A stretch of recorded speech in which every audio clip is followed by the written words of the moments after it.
Ladies and gentlemen, welcome to another episode of Inside Intelligence Group podcast.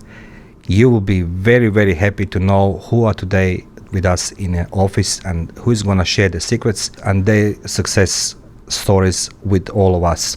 With us in office, it is Daniel Tolson, good friend of mine, and the coach as well. We have the you before in the office. And we grill about emotional intelligence, which I presume today you'll be ready to talk more about this one. Always more. And I know that you were last week in Taiwan giving the big presentation on X-Wealth. And tell us, how was that? A phenomenal experience. Yeah? The Taiwanese are hungry to make money. And in their society, money is not a dirty word.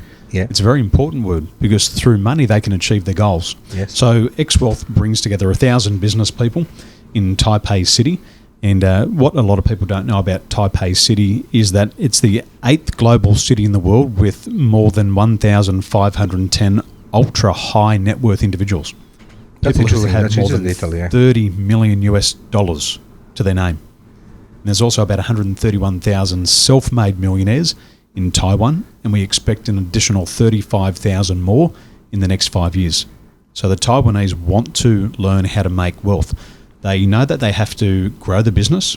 They know they have to make more sales. Yeah. And once they get the money, they can start to invest. So very smart people. Thank you, Daniel. We'll come back later to that X-Wealth because I'm very interested about part you're doing there, not just you sharing informations and try to teach them, train them how to become more wealthier, but something much more better. It's about public speaking, presentation, and emotional intelligence. Our second guest in studio today, this is my office, Inside Intelligence Group office, Robert Brus from Go All In. Welcome, Rob, to come in today, and I'm truly grateful you found the time today to be on my podcast, which is a little bit different than yours. For those who don't know Robert Brus, please go on goallin.com.au. Robert, he's a very successful podcaster and video filmmaker, and you'll be pleasantly surprised with his platforms. So, Rob, today I like to, we spoke off the record about podcasting, and desperately Mario Bekes wants to become like you. And audience that I'm sharing with, it's a more business world rather than just individuals. And even Inside Intelligence provides the services, investigations, intelligence, and all related types of services. I like to audience I have and my clients learn something new a part of investigation. So welcome coming today. Well, Mario, it's an absolute pleasure to be here. Thank you so much for the invitation. I could easily find the time to come on your show, and I'm really looking forward to sharing a bit of my insight and maybe some of my podcasting intelligence with your audience. Thank you so much. Now, I'll start, with some questions. It's easier to our listeners to follow up, and then they can make a judgment to listen again and again over the parts. They can understand you, not me. So, Daniel, in past, we done the interview with you, and you are very generously shared your knowledge and your insights on emotional intelligence. Now, when it comes to the business, how important it is public presentation, how public presenter needs to look like, and what he needs to deliver when he stands on the stage, regardless that's a interview, this is the training, education, or in your case, in Taiwan, you have over 3,000 people over 3 days listening to you. So tell us more.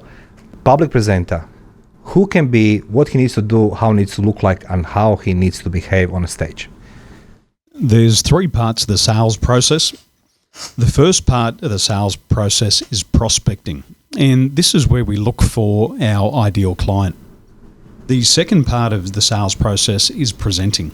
And this is where we show the features and the benefits of our products and services. And then the final part of selling is following up and closing and asking for the order. So as a public speaker, the middle part of your sales presentation is your presentation.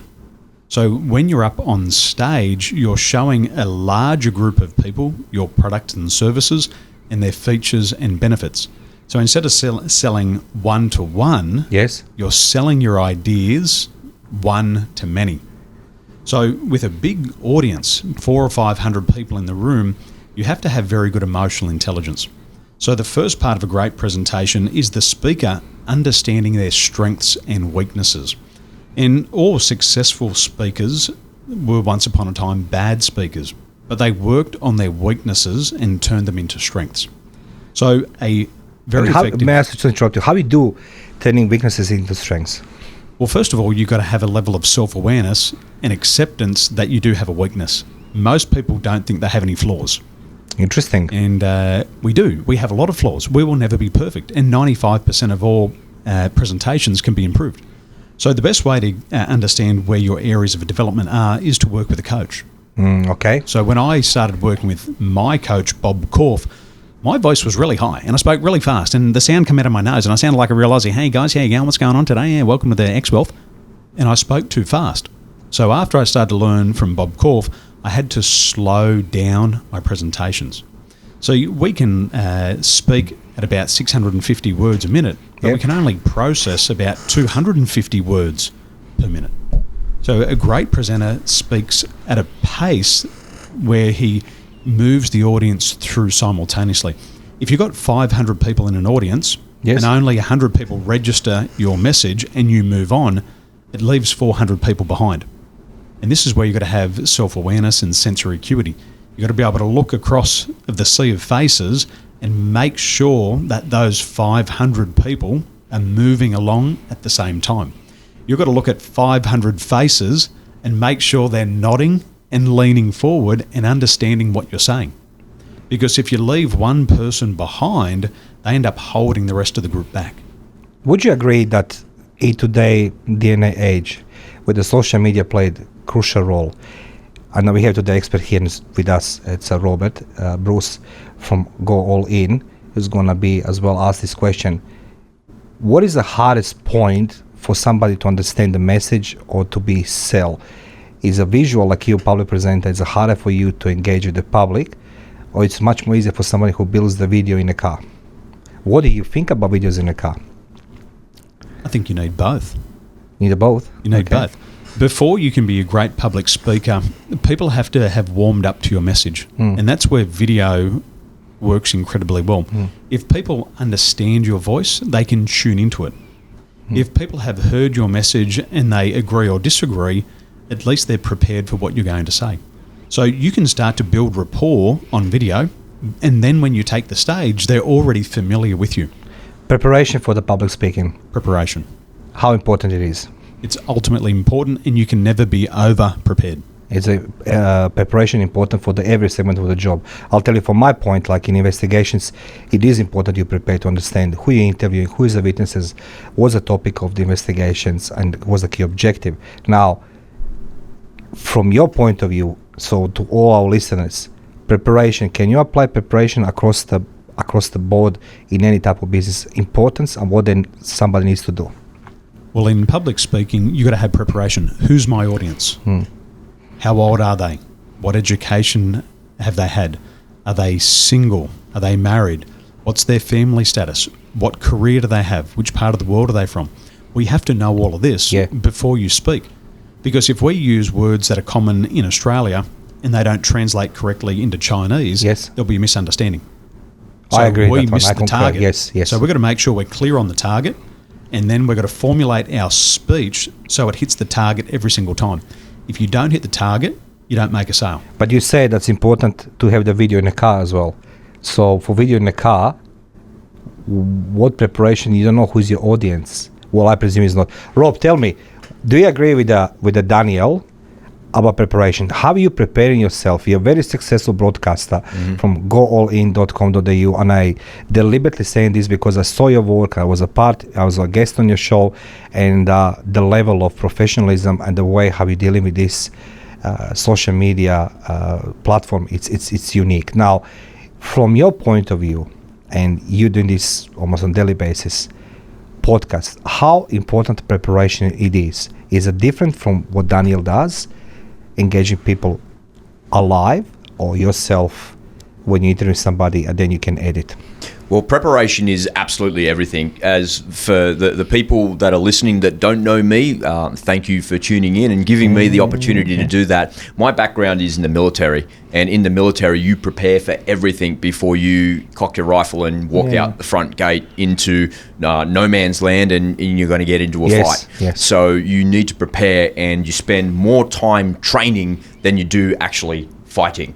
And in civilian world, in real life, outside of the military and conflicts and all of that craziness, I believe that everything happens twice. Everything happens in your mind first, and then it happens in reality. And you might have seen aerobatics pilots, Red Bull air racing pilots, or you might have seen footage of pilots before about to go and fly a demonstration in an air show. And whether they get in a $100 million Joint Strike Fighter, or they're getting in a $400,000 extra 300 to go and fly an aerobatics display, they all fly it in their minds first. And what you call that as an aviator is you call that chair flying. And I'm an aviator, and I believe that chair flying applies to every aspect of your life, particularly in a public forum. Now, you asked a question about whether or not videos in cars are a good idea. Well, maybe not from a safety perspective. Yeah, that's correct. I know that irks you. I know you don't like that. But it's interesting. It's a phenomenon, because I can see a lot of videos, and a lot of people try to get the message out from the car. I don't talk about equipment, I don't talk about safety, but I don't believe that those videos are prepared. Well, here's the thing. Here's my take on that. I believe that if you're going to go up on stage like Daniel did on the weekend, and you're going to talk to 1,000 people at a time, it's not really what you know. It's not who you know, but it's who knows you. And interesting factor. These days, people are fact-checking you as you are speaking to them. And if you're up on stage and you're in an audience and people have never heard of you before, they're looking at their program and they're Googling you. And what you want them to see is you everywhere. Whether that's you driving a car, talking to a GoPro camera, or talking to your phone in a car, or it's you on Facebook or on Instagram, you need to be everywhere. And if you want to be able to communicate your message effectively, and you want to cut through the noise of everything, you need to be omnipresent. Now, I go to places sometimes and people come up to me and say, "Hey, you're that go all in guy." And I eventually, with my daughter, it happened, and I elbowed her in the ribs, and I said, "See, I'm more famous than you." And she's like, "But you're not TikTok famous, Dad." So she's famous on TikTok, right? She's got 20,000 followers, and we walk up in the local shops in Miranda Fair here in Sydney, and she will walk through the shops, and other kids will point at her.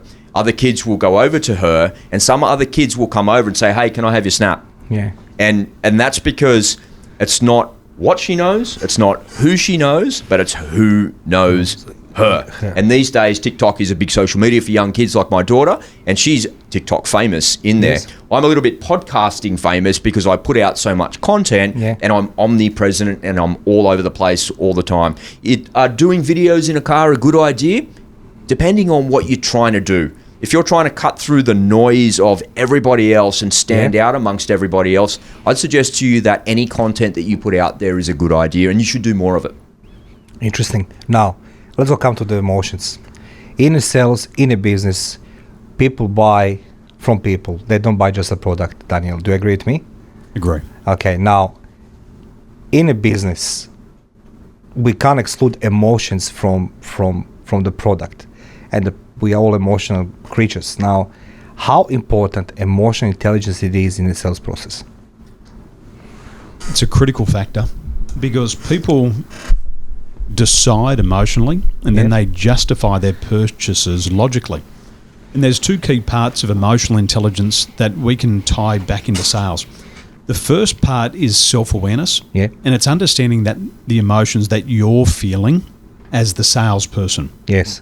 The second critical factor is empathy, and that's being able to look across at the buyer and understand the emotions that they're going through.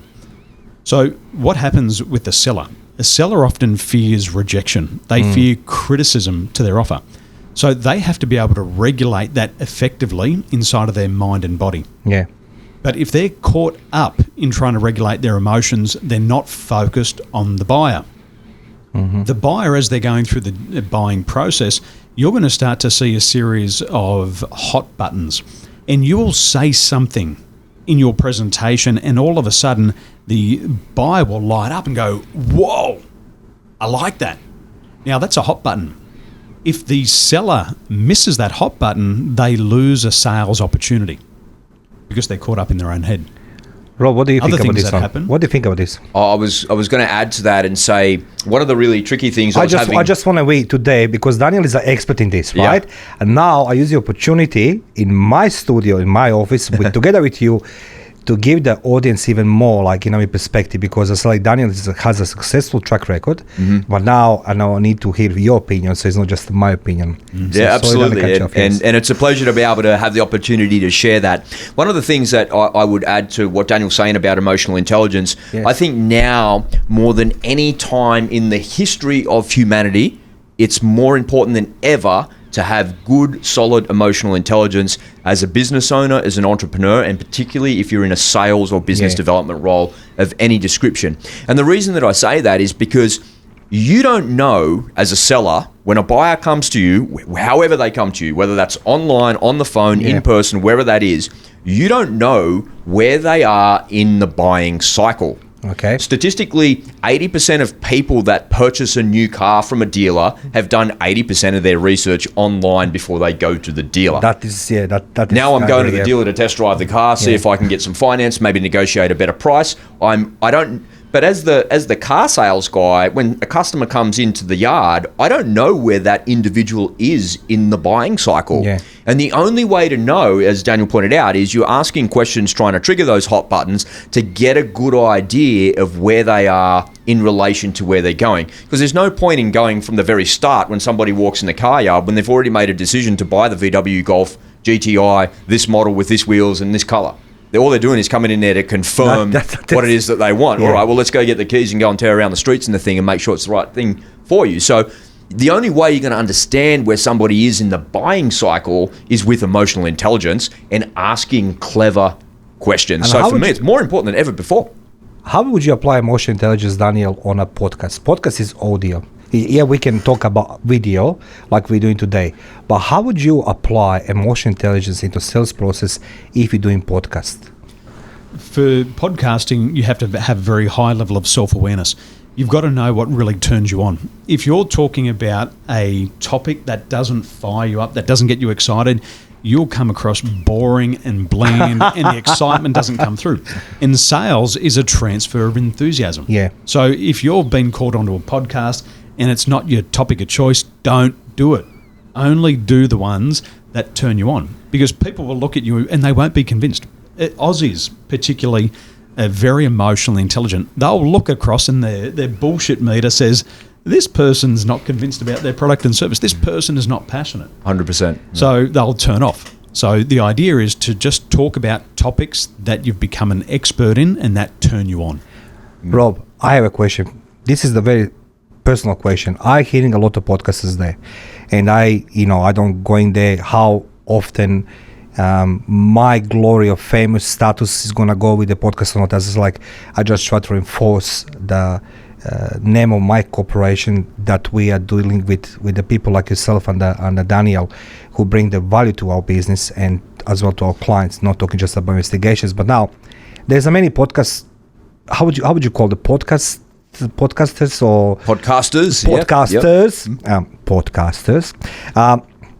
There are many of them. They're out and they try to do. I can see same thing over and over again. So two groups. One, I'll bring the famous person on an interview, and then I'm gonna become famous. My podcast will be known. Or I can see other group. It's like using vocabulary which I will not use because I'm a very serious person now, like derogatory words and everything else. But seems to me that second group works much more closer and much more successful for the listeners if you're using abrupt words, if you are swearing a lot. Why is that there? What is the emotional intelligence trigger, or what part of emotional intelligence is being used, applied by those podcasters as Daniel mentioned, you have the topic what trigger the people. Yeah, that's a really good question, and it's an important question too, because sometimes I sit and watch a podcast on YouTube or I'm listening to it on my phone and I cringe when I hear all of these cuss words all of the time, and it's really unnecessary to be swearing like that. Sometimes swearing is appropriate for emphasis when you want to make a point, but I really believe that humor is more valuable than cuss words. And you can make your point with humor far better than you could with cuss words or swearing or something like that, you know. And it's a bit of a Me Too fad. Podcasting is the modern version of blogging. If you rewind the clock 10 years ago, everyone was blogging. Everyone was a blogger. Everyone's doing this and everyone's making money out of that. And now that's what podcasting is as well. What I would say is speaking from a digital stage is slightly different from speaking from a physical stage. If you're at an event as a keynote, as at a networking meeting as a presenter or something like that, the theories are still the same, but because it's audio, it's deeply personal. So when people are on shows and they're swearing, it's a very personal thing that they're doing. And if you don't do that and you don't behave like that in real life, that might be quite offensive and quite abrasive to you. And when you hear that and it's abrasive to you, you'll click away from that straight away. So you've got to be very careful not to trigger people's fight or flight responses when you're on a podcast. And I like to use a formula, and I'll share this formula with your audience because I think it's gold. And if you get an opportunity to go on a podcast or a radio interview, if you can take this away from this podcast that you're listening today, I think you'll like this a lot. So I like to use a formula called heart, head, hands, heart. Can you explain that more? Yep. So it's the 4 H's. And when you go onto a podcast, you've only got really a very short amount of time to capture people's attention and hold on to them.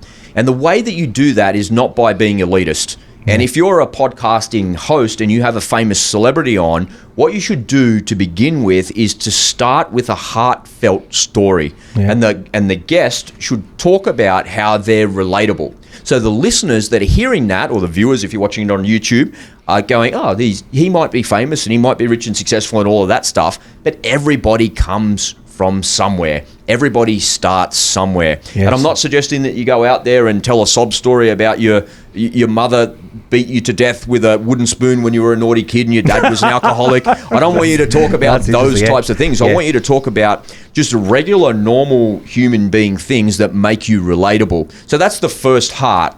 Then what you do is you go to the head part and you do it quickly. You go from being relatable to giving the listeners a win with your IP. So you take them from point A to point B really quickly, and they've never heard something like that before. And I'm doing this for you right here, right now, by sharing my methodology. I'm giving you that quick win.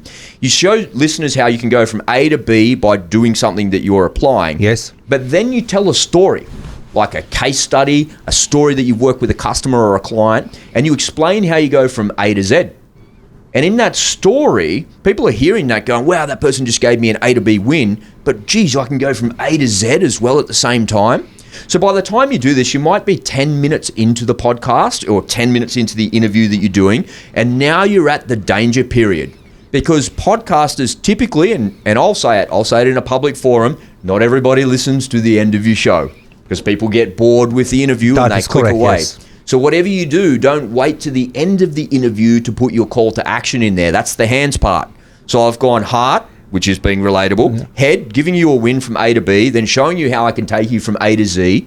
And while I'm taking you from A to Z, I'm going to make you use your hands and do a call to action. And I'm going to weave in and I'm going to embed inside of that A to Z story what the call to action is. So if you click away, you've already got the call to action. And I'm 10 minutes in. So don't wait to the end of the podcast to do that. Embed that and weave that in right up front at the start. And the last part, of course, is the heartfelt story. So that's where we go back to our heart. Heartfelt stories. Yeah, you want to have a heartfelt story. And the method that I teach my guests that come on my show and the people that I book onto other people's shows is to talk about passion. But it's very hard for me to be passionate about booking you on somebody else's podcast. It's a very mechanical thing. You need to go on a show. I can get you on a show. There you go. We match up. We're good to go. I'm not passionate about what I do, but I'm very deeply passionate about helping somebody share and amplify their message on somebody else's show. And when you can demonstrate passion at a really deep level, what that does is it builds a deeper level of connection with somebody. That's very interesting. As like when I met Daniel, I was like, I never expect I'm gonna have any connection with him except having coffee. But one thing I learned in a business, when somebody voluntarily spends time with you, giving you something for nothing. Okay, there's nothing called a free lunch, right? Let's go. You understand. But I know in my instance with Daniel, and I met a lot of coaches across my career in the corporate world. I realized he was happy to share things with me, right? Mm-hmm. And then day later, I said to Daniel, he called me. It's like, did you knew I'm gonna talk to you? He says to me, no, really, but I want to see how you are. But the most important thing is people expecting straight away glory and fame. They're gonna reach this straight away, stardom, and they're gonna start selling the name. So Daniel, now you tell me, being famous and having the status of celebrity in any type of the business, what is the concept, what's the pros being famous? Being famous like Mario Bekes now. No. Okay, like Mario Bekes. Well, the positive consequence is that you do get acknowledged for the good work that you're doing. Yeah. However, the negative side is that you can get so much of attention that you stop enjoying the attention from who? From the people who are following you. So you're telling me that jealousy, it's a trigger for many people to hate you of your success. Not your personal, but successful people, yes. For me, I do what I love, and I would do it if I didn't get paid for it. Yeah. And in Taiwan on the weekend, I had people lining up to have photos with me. Yes. And that's a big responsibility as a speaker. Yeah. And my coach, Brian Tracy, he said, Daniel, what you have to do, you have to win the hearts of the audience. Yeah. And you have to stand at the front door and welcome in every single person. So what we have to remember here is it doesn't matter what's happening in my world on that day. I am not the star of the show. I might be on the center of the stage, but the audience is the star of the show. The spotlight is on them. And we have to constantly remember that. They're not having a photo with me. I'm having a photo with them. And so we have to remain very down to earth because we're there to make them look good. So what makes people trigger on emotional side, or I can say emotional intelligence, right? I don't say that I know maybe somebody hates me, maybe somebody doesn't hate me, doesn't love me. I learn not to observe these things anymore because I learned the lessons in the past in some previous life. But now we're talking about business, right? You're both successful business people. And of course the fame and glory brings people into our lives who gonna like us, or people who are in our life, they're gonna hate us. Now, what's a trigger for somebody who doesn't like it, our success?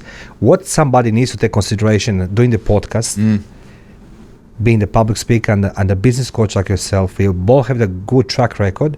And as I said, I'm very careful, I'm very cautious who are calling here. And as I said, it's easy to line up the good names. I don't know, Richard Branson, for example, right?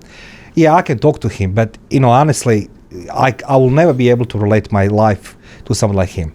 He's far away, he reaches his goals, and he's become, I truly believe, automated person, because he has a lot of public speaking. He already knows how to engage, what to say, and he asks questions, so on, so on. So I'd rather talk to the people who are successful, equal as Richard Branson, as you both are, but you are more into this business arena where the people can reach you. Now, what triggers somebody doesn't like in our success or being jealous? We don't want to say the names. We know the names, some of them, but okay. So you tell me as an expert on emotional intelligence, what trigger people? I can tell you from my experience that jealousy has come from mistakes that I've made. Okay. And throughout the years, I have had to work exceptionally hard to perfect my craft. Okay. I wake up early, I stay late, I spend every single dollar that I make on my personal education. Yeah. But my mistake is that I don't show people my failures. They don't see the sleepless nights that I have. They don't see me with tears running out of my eyes. They don't see this. So over the years, I've created this polished look that I've never made a mistake. And people look at me and say, well, the money god must have come to his door. He must have been born with a silver spoon in his mouth. Okay. He's fit, he's handsome, he's got a lovely wife, all of these things. But they don't see how much work goes into maintaining that. And this is a failure on my behalf. So what we have to do is we have to show people that we have made mistakes along the way. that we have fallen down. You're telling me we need to show them our failures? We have to show them. Okay. That comes to the heart part of the presentation. You need to show connection and vulnerability. Okay. We don't wallow in it, Yeah. but we have to say, this is what's happened to me, Yes. and this is what you can learn. Most people don't realise that I lost my career in 2012. Yeah. My wife had a major accident. She had 2.5 years of surgeries. We almost lost our daughter 3 times before she lost her job. Yeah. So at that stage of my life, I gave up everything. But because of the way I am, I don't tell that story. But it's also my major mistake. So how do we get around that is we share with people the ups and the downs. Because today on social media, we only see the ups. We just see the up, the up, the up. But we've got to show them the low points. And this is what I'm learning. So how do we reverse that is we show them, hey, I also have challenges in my life. I have my financial problems. I have my health problems. I have my family problems. I have my relationship problems. I win customers. I lose customers. I make presentations. I lose presentations to competitors. But they don't see it. So we have to make the invisible visible. And once those haters or those jealous people see that, they go, his life's actually no different to mine. Interesting. But he can still smile about I it. like to challenge you, Rob. Can I challenge you today on the podcast? Of course you can. Bring it. Okay. Daniel, this is a little bit extraordinary question, but you expert on emotional intelligence. Now, the question I do have for you, you can see my English has become better every day. It is about emotions, but not emotions on level in the business, but private emotions. Hypothetically, man meets the woman, and woman, she wants to love him, but she doesn't want to love him. Why the people hesitating to be loved after something in their happen in their life, some event? We have a self-concept, Okay. and how we see ourselves in a relationship, and the self-concept precedes and predicts the success in that area of our life. Yeah. And one of the parts of the self-concept is our level of self-worth, Okay. which is our level of self-esteem, Yes. and it's how much we like ourselves. And some people may not love themselves and don't feel that they deserve a relationship. Okay. So it could be to do with their level of self-esteem and self-worth. Oh, thank you very much. Rob, what do you think? Well, I think that's part of the human experience, isn't it? And it's a really good question, and it's a great point that you raise. And I think anybody that's ever had a relationship has been once bitten and twice shy, where they don't want to get back into another relationship because the last person really hurt them. And I think it's a natural defense mechanism that your subconscious mind uses to protect you, because your subconscious mind protects you from physical harm, emotional harm, and intellectual harm, and even spiritual harm as well. And a way not to open up and not to share vulnerability is protection. But there's a opposite side. Let's say man meets the woman, can overcome these obstacles. What he needs to do, like crush the walls, you know what I mean? Burn the earth, what? How to deal with these things? That's also a really, really good question. Yes. And I think you need to, for me personally, in my personal experience, I had to look deeply inside of myself to understand what it was that I really wanted out of life. Yeah. And once I understood what I wanted out of life, it kind of set me on a path to healing and to realizing that just because I had a bad experience previously doesn't necessarily gonna mean I'm gonna have a bad experience again. And even if you have another bad experience, you can get over it because you build resilience, and it's just another brick in the wall of life that you're building for yourself as well. I think having goals and really being introspective when you've got those tough emotional times in your life are a way to get over those things, and share it. You're not alone. You're absolutely not alone. Share it with your friends, share it with your family, share it with somebody that you trust, and don't be afraid to be a little bit emotional and vulnerable with the people that you know care about you, because I couldn't answer this question better, but I was wanting to hear from both of you, so thank you. You're welcome. Mario Bekes, Inside Intelligence Group, you're listening, the most famous person on the planet.